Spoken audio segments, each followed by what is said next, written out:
ay share lang sa pag-check ng gear oil ng transmission. Dapat syempre pantay yung tayo ng sasakyan. So ito, tumulo siya. Pag tumulo yan, ibig sabihin ayos pa. Huwag lalagyan pag tumulo. Yan ang level niya. Ayan, o tumulo. Maayos pa siya.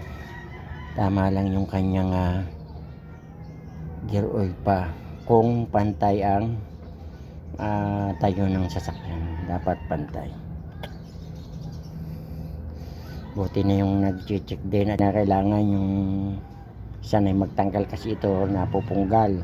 Sink ito, sink. Hinigpitan naman yan, hindi naman kinakailangan higpit na higpit.